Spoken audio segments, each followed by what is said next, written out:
స్వాగతం. బాగున్నారండి? అందరూ బాగుండాలి. అందులో మా ఫ్యామిలీ కూడా ఉండాలి. సరేనా? ఇదిగో ఒక మంచి రెసిపీ చేయడం చూపిస్తున్నాను చూడండి. పొంగడాలు చేసుకుందాం. బెల్లం పొంగడాలు చాలా బాగుంటాయి. దానికి ఏమేమి కావాలో చెప్తున్నాను చూడండి. ఒక అర కేజీ రేషన్ బియ్యం నానబెట్టాను రాత్రి. ఒక 5-6 సార్లు కడిగేసి శుభ్రంగా నీళ్లు పోసి రాత్రంతా నానబెట్టి మళ్ళీ ఉదయాన్నే తీసి ఒక 4 సార్లు శుభ్రంగా కడిగి ఇక్కడ పెట్టానండి. నీళ్ళు బాగా వాడేసేసాను, ఇక్కడ పెట్టాను. ఇదిగోండి 300 గ్రాములు బెల్లం. అర కేజీ బియ్యం కదండి అవి. 300 గ్రాములు. ఇదిగోండి 300 గ్రాములు బెల్లం ఇలా చిన్న చిన్న ముక్కలు కొట్టి వేస్తున్నాను. ఇదిగోండి ఇందులో కొబ్బరి ముక్కలు చిన్న చిన్నగా తరిగి పెట్టాను. ఇదిగోండి తెల్ల నువ్వులు కొంచెం. ఈ యాలక్కాయలేమో ఈ బియ్యంలో వేసేసి మెత్తగా మనం పిండి కొట్టుకోవాలి. ఏమండి ఈ బెల్లం మనం బాగా తీగపాకం గట్ట రాకూడదు. బెల్లం నీళ్ళలో కరిగితే చాలు. పొయ్యి మీద పెడదాము. ఎలాగ చేస్తానో పొంగడాలు ఇది మిక్సీ ఆడేసాక మీకు చూపిస్తాను. యాలక్కాయలు ఇందులో వేసేసి ఇదంతా మనం మిక్సీ గిన్నెలో పిండి కొట్టుకోవాలి. పిండి కొట్టుకున్నాక మీకు చూపిస్తాను.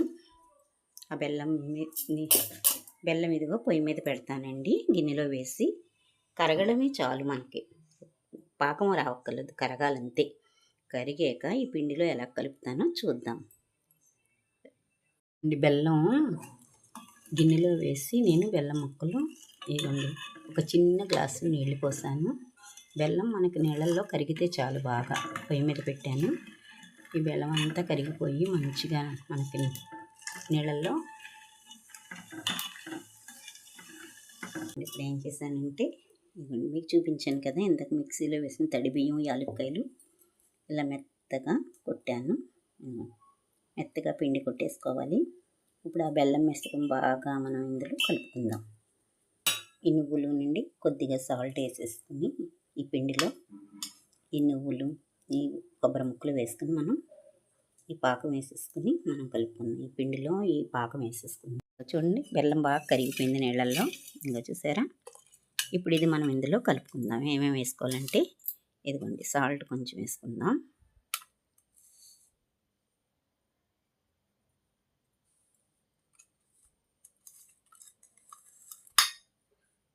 సాల్ట్ వేసాను. ఇదిగోండి నువ్వులు వేసేస్తున్నాను.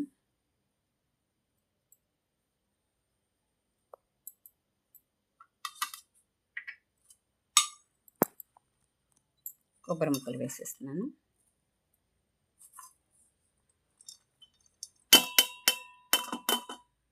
కొబ్బరి ముక్కలు వేసేసుకుని చక్కగా మనం ఈ పాకం వేసుకుని కలుపుకోవడమే.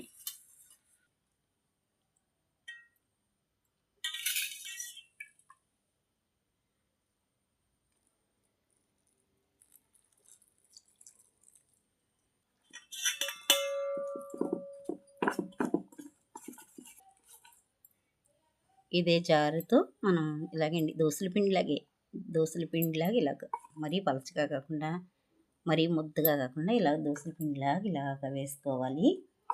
ఇప్పుడు ఇందులో ఇంత చిటికెడు వంట సోడా వేద్దాం. తినే సోడా వేసి మనం మూకుడు పెట్టి నూనె పెట్టాను. రండి వేసుకుందాం. నేను నూనె వేసాను. ఇందులో నూనె కాగింది. మనం ఇది వేద్దాము.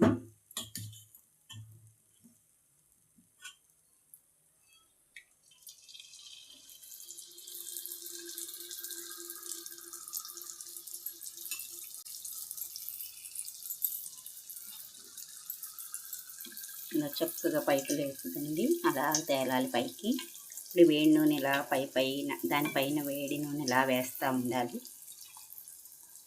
అలా పైకి లేగాలి. చక్కగా పొంగడాలు బాగా వస్తాయి.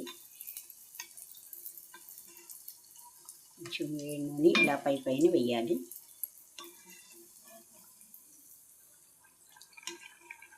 చూడండి ఎంత బాగా పొంగుతుందో. మీరు కూడా ఇలా ఒక్కసారి ట్రై చేయండి. అంతే చక్కగా పొంగుతుంది. చూడండి పైకి.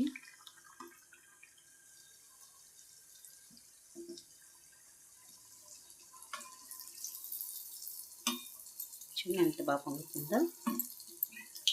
వచ్చినాయో చూడండి. ఇప్పుడు మీకు ఒకటి ఇలా తీసి చూపిస్తాను ఎంత బాగున్నాయో చూడండి.